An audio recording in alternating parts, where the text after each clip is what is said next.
Hi, நான் அருண்குமார். இன்றைக்கி நம்ம ப்ரெஷர் பற்றி பார்த்துட்டே வரலாம். இது நம்மளுக்கு ஃபர்தராக வர எல்லா டாபிக்ஸுமே யூஸ்ஃபுல்லாக இருக்கும். ஸோ ஃபர்ஸ்ட் எடுத்தோடனே ப்ரெஷர்ன்ற கருத்து என்னதுன்னா, which is the force acting per unit area.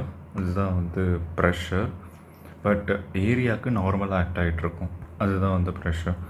So இதை நம்ம பல விதமாக டினோட் பண்ணலாம். ஒன்று ஜென்ரலாக எஸ்ஐ யூனிட்டில் நம்ம நியூட்டன் பர் மீட்டர் ஸ்கொயர் அப்படின்ட்டு போட்டுட்ருப்போம். அது பாஸ்கல்னு சொல்லலாம். இன்னொன்று பார்ன்னு சொல்லுவாங்க. 1 bar is equal to 10⁵ newton per metre square. அப்படி இல்லைன்னா அதே கொஞ்சம் லைட்டாக மாடிஃபை பண்ணி 100 கிலோ பாஸ்கல் அப்படின்ட்டு சொல்லலாம். இன்னொன்று என்னதுன்னா 1 அட்மாஸ்பியர்னு சொல்லுவாங்க. இந்த 1 அட்மாஸ்பியர்ன்னு இருக்கிறது என்னதுன்னா 101.325 பாஸ்கல்னு சொல்லலாம். அப்படி இல்லைன்னா 101.325 கிலோ பாஸ்கல் அப்படின்ட்டு சொல்லலாம். இந்த 1 அட்மாஸ்பியர் இப்போ நம்ம ஹைட்டு அப்படின்னு சொல்கிறோம், ஹெட்டுன்னு சொல்லுவாங்க. ஹைட்டு கிடையாது, ஹெட்டுன்னு சொல்லுவாங்க. அதை எப்படி டினோட் பண்ணோன்னா 10.3 மீட்டர் ஆஃப் வாட்டர்னு சொல்லலாம். அப்படி இல்லைன்னா 1 அட்மாஸ்பியர் 760 mm ஆஃப் மெர்க்குரி ஹெட்டுக்கு ஈக்குவலாக இருக்கும்.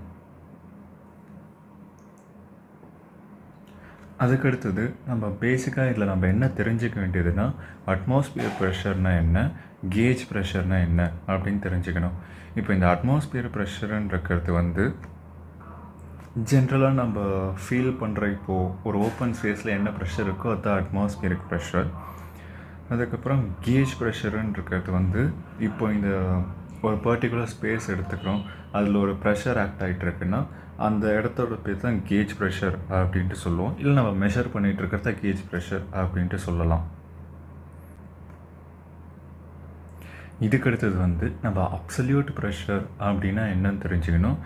இப்போ இந்த அப்சல்யூட் ப்ரெஷருன்றது லைக் 0 வேக்யூம்லேருந்து நம்ம மெஷர் பண்ணுறது தான் அப்சல்யூட் ப்ரெஷர் அப்படின்ட்டு சொல்லுவோம். இப்போ எந்த ஒரு ப்ரெஷராக இருந்தாலும் சரி, அதை நம்ம 0 வேக்யூம்லேருந்து மெஷர் பண்ணுறோம் அப்படின்னா அது பேர் தான் அப்சல்யூட் ப்ரெஷர் அப்படின்ட்டு சொல்லலாம். அதுக்கப்புறம் நம்ம ப்ரெஷரை மெஷர் பண்ணுறதுக்கு மேனோமெட்ரிக் ஃப்ளூயிடுன்ட்டு யூஸ் பண்ணுவோம். இந்த மேனோமெட்ரிக் ஃப்ளூயிடுன்றது என்னதுன்னா, லைக் இந்த ப்ரெஷர் எவ்வளோ வேரியேஷனில் இருக்குது அப்படின்னு ஹெட்டை காட்டிகிட்ருக்கோம். இதை நம்ம மோஸ்ட்டாக என்ன ஃப்ளூயிட் யூஸ் பண்ணோன்னா இந்த மேனோமெட்ரிக் ஃப்ளூயிடாக மெர்க்குரியை தான் யூஸ் பண்ணிகிட்ருப்போம். ஏன் மெர்க்குரி யூஸ் பண்ணுறோன்னு பார்த்தா அது லைக் லீஸ்ட் வேப்பர் ப்ரெஷராக இருக்கும். அதனால் அவ்வளோ சீக்கிரம் அது வேப்பர் ஆகிடாது. அது அதுக்கப்புறம் இம்மிஸ்கிபிள் அப்படின்னு சொல்லுவாங்க. இந்த மாதிரி ஃபார்ம் ஆகும். நெக்ஸ்ட்டு பார்த்தோன்னா இதை எப்படி நம்ம டெனோட் பண்ணுறோம்.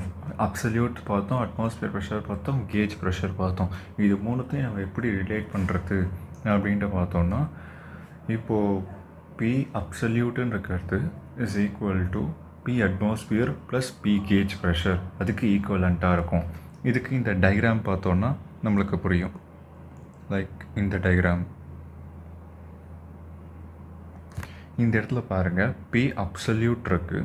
இது எதுக்கு ஈக்குவலாக இருக்குது, பி அட்மாஸ்பியர் வரைக்கும் போட்டு ப்ளஸ் இப்போது ப்ளஸ் கேஜ் ப்ரெஷர் அப்படின்ட்டு இருக்குது. நம்ம ஃபர்தராக ப்ரெஷரைஸ் பண்ணுறோம் அட்மாஸ்பியர் ப்ரெஷரை தாண்டி. அதுதான் இந்த இடத்துல டெனோட் பண்ணுது. பி அப்சல்யூட்டுன்றது இது ரெண்டுத்தையும் சேர்த்து ஃப்ரம் 0 வேக்யூம் ப்ரெஷர்லேருந்து நம்ம மெஷர் பண்ணுறோம். இதே வேக்யூமாக இருந்ததுன்னா நம்ம அட்மாஸ்பியர்லேருந்து இருக்கிற ப்ரெஷரை நம்ம நெக்லெக்ட் பண்ணிக்கிட்டே வரோம். ஸோ இதுக்கு கீழே தான் இருக்கும் பி அப்சல்யூட்டுன்ற கருத்து. இங்கே பாருங்கள், அதுக்கேற்ற மாதிரி கரெக்டாக இருக்குது. பி அப்சல்யூட்டு கீழே இருக்குது. P atmosphere is equal to P absolute plus P vacuum அப்படின்ட்டு சொல்லலாம்.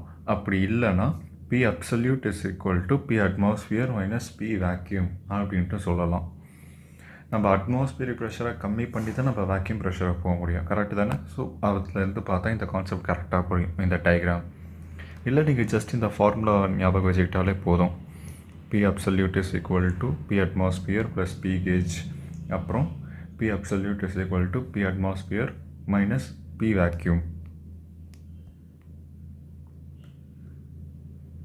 இப்போ ஒரு இடத்துல அவன் அது வந்து அட்மாஸ்பியரிக் ப்ரெஷரா இல்லை வேக்யூம் ப்ரெஷரா அப்படின்ட்டு எதுவுமே அவங்க மென்ஷனே பண்ணலன்னு இருக்க பட்சத்தில் நம்ம வந்து அதை கேஜ் ப்ரெஷர்ன்ட்டு கன்சிடர் பண்ணிக்கலாம். ஸோ இந்த பாயிண்ட்டை ஞாபகம் வச்சுக்கலாம். எதுவுமே மென்ஷன் பண்ணலன்னு இருக்க பட்சத்தில் you can consider it as a gauge pressure. அதுக்கடுத்தது வந்து ஹைட்ரோஸ்டாட்டிக் லா. இந்த ஹைட்ரோஸ்டாட்டிக் லான்னு இருக்கிறது என்னதுன்னா,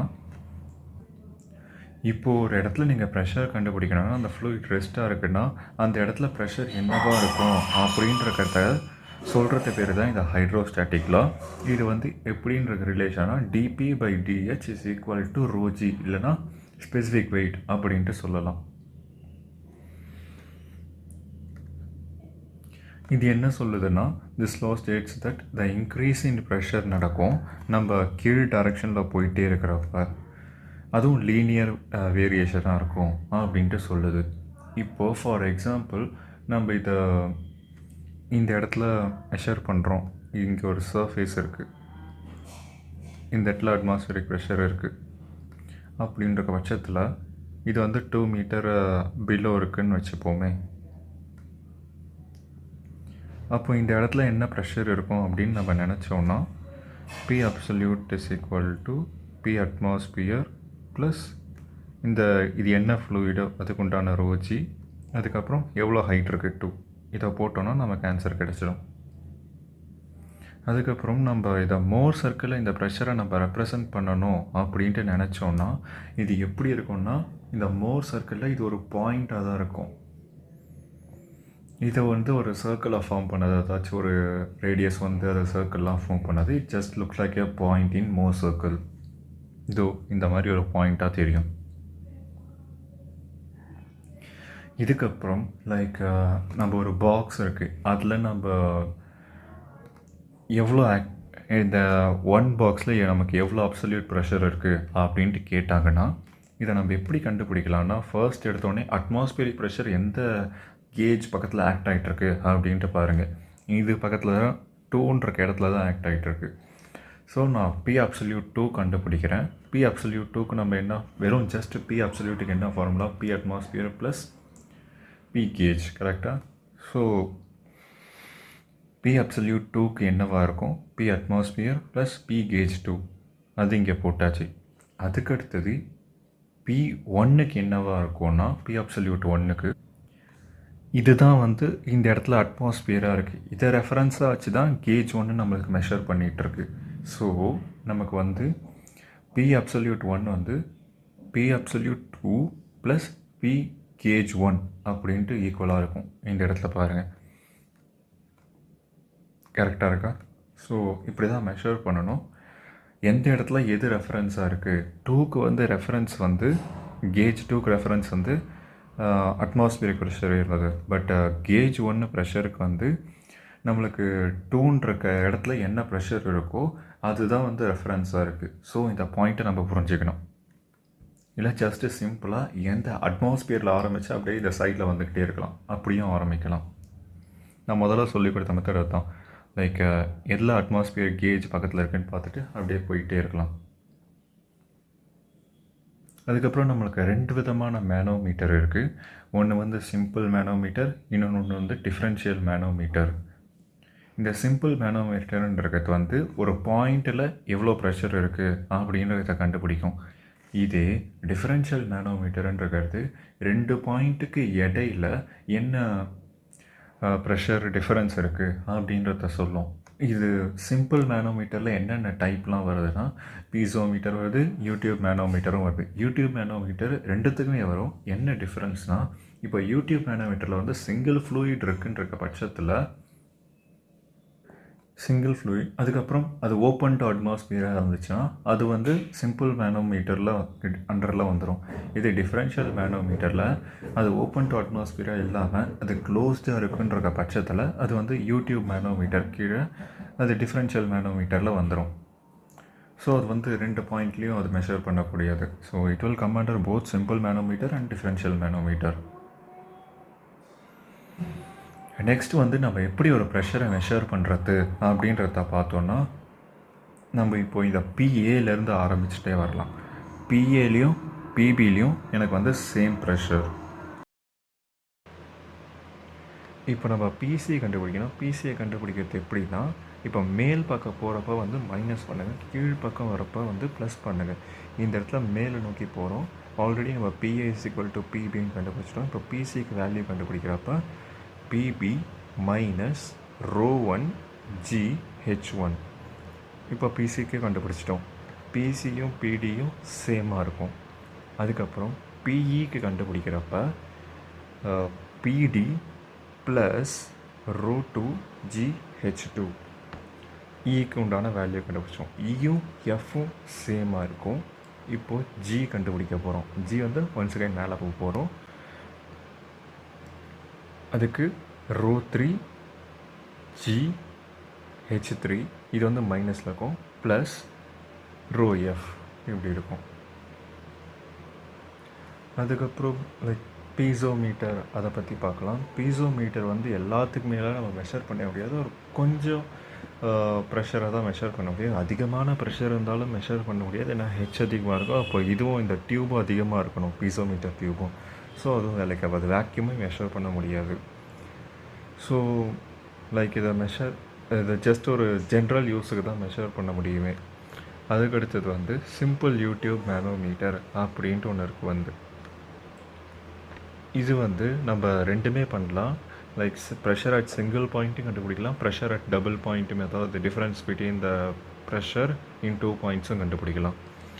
இந்த இடத்துல நம்ம ப்ரெஷர் இன் 1 பாயிண்ட் வச்சு போடுவோம். இது வந்து ஓப்பன் டு அட்மாஸ்பியராக இருக்குது. ஸோ பிஏ ப்ளஸ் எவ்வளோ இறங்குது, கீழே போனால் ப்ளஸ்ன்னு ஆல்ரெடி சொன்னேன். இது வந்து நம்ம ரோன்ட்டு ஒரு ஃப்ளூயிட்னு வச்சுக்கலாம். ρ G Y + X அப்படின்ட்டு இறங்குது. அதுக்கப்புறம் இந்த இடமும் இந்த இடம் ஈக்குவலாக இருக்கும். அப்போ மேலே போகிறோம். ஒன்ஸ் அகைன் மேலே போகிறப்ப வந்து நமக்கு மைனஸில் இருக்கும். அந்த இடத்துல என்ன ஃப்ளூயிட் இருக்குது, ρm G X அப்படின்ட்டு இருக்கும். பார்த்தா கரெக்டாக இருக்குது. இது அப்புறம் நம்ம போட்டு என்ன கேட்டிருக்கானோ அதை கண்டுபிடிச்சிட வேண்டியது தான். இது வந்து நம்ம வேக்யூமே மெஷர் பண்ணலாம், நம்ம நார்மல் ப்ரெஷரையும் மெஷர் பண்ணலாம். இப்போ இந்த இடத்துல வந்து ஒரு ஃப்ளூயிட் ஆட் பண்ணுறோம். இந்த ஓப்பனாக தானே இருக்குது. ஒரு ஃப்ளூயிட் ஆட் பண்ணோன்னா இது எவ்வளோ கீழே இறங்குதோ இது வந்து அவ்வளோ மேலே ஏறும். ஸோ நம்ம இதை வச்சு நம்ம இந்த இடத்துல எவ்வளோ ஏறி இருக்குது அப்படின்னு கேட்டாலும் கேட்பாங்க. இதை வச்சு நம்ம நாளைக்கு சம்மம் பார்க்கலாம். நெக்ஸ்ட் வந்து டிஃபரன்ஷியல் யூடியூப் மேனோமீட்டர் அப்படின்ட்டு இருக்குது. நெக்ஸ்ட் வந்து டிஃபரன்ஷியல் யூடியூப் மேனோமீட்டர் அப்படின்ட்டு ஒன்று இருக்குது. அது எப்படின்ட்டு பார்க்கலாம். இப்போது நம்மளுக்கு 2 லிக்விடோட இன்டர்ஃபேஸில் தான் நம்மளுக்கு வந்து ப்ரெஷர் ஈக்குவலாக இருக்குது அப்படின்ட்டு சொல்லிவிட்டு நம்ம இப்போ பார்க்க போகிறோம். இப்போ பிபிலையும் பிக்யூலையும் நமக்கு ப்ரெஷர் ஈக்குவல். அந்த பிபிக்கு நமக்கு என்ன ப்ரெஷர் வரும், இந்த ρGH ப்ளஸ் ΔH இது இருக்குது. அதுக்கப்புறம் நமக்கு ρQவில் P2 ப்ளஸ் நமக்கு ρGH ப்ளஸ் ρm G∆H இப்படி வரும். இதை நம்ம ரீஅரேஞ்ச் பண்ணிக்கிட்டால் நம்மளுக்கு டிஃப்ரென்ஸ் இன் ப்ரெஷர் இன் 0.2 அப்படி கண்டுபிடிச்சிடலாம். நெக்ஸ்ட் வந்து யூடியூப் மேனோமீட்டர். இது வந்து ஒரு நிறைய 1 மார்க் இதை வச்சு கேட்கலாம். இதில் ஜென்ரலாக என்ன கேட்பாங்கன்னா, சென்சிட்டிவ் வந்து டீட்டா இன்க்ரீஸ் ஆச்சுன்னா குறையுமா அதிகமாகுமா அப்படின்னு கேட்டிருப்பாங்க. இப்போ வந்து இது இன்வெர்ஸ்லி ப்ரொபோர்ஷ்னல். ஸோ டீட்டா அதிகமாச்சுன்னா வந்து நமக்கு சென்சிட்டிவிட்டி குறையும். அதே மாதிரி நம்ம டைரக்ட் ரிலேஷன் பண்ணோன்னா sensitivity is equal to L/H. இந்த எல்லுன்றது வந்து இந்த மாதிரி இன்க்ளைண்டாக இருக்கிறதுல எவ்வளோ லிக்விட் ஃபுல்லாக இருக்குது அதுதான் வந்து எல். அதுக்கப்புறம் ஹெச்ன்றது வந்து இந்த வெர்டிக்கலாக பார்க்குறப்ப எவ்வளோ வருது அதுதான் ஹெச். இதை நம்ம வேறு மாதிரி எழுதலாம். Like 1 specific gravity multiplied by sine theta plus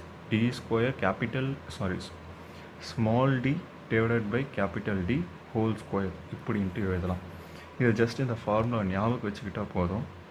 ஒரு சில சமயம் நம்மளுக்கு வேறு சில ஆப்ஷன்லாம் கொடுத்துட்டு அதில் ஸ்பெசிஃபிக் கிராவிட்டின்னு இருந்தது தான், டீட்டா இல்லாமல் நம்மளுக்கு ஸ்பெசிஃபிக் கிராவிட்டி இருந்தால் நீங்கள் அதை கூட டிக் பண்ணலாம், inversely proportional to specific gravity அப்படின்ட்டு. ஸோ இன்றைக்கி நம்ம பார்த்த ப்ரெஷர் கான்செப்ட்லாம் அவ்வளோதான். நம்ம இதை நாளைக்கு பேஸ் பண்ணி இருக்க சம்ஸ்லாம் பார்ப்போம். தேங்க்யூ.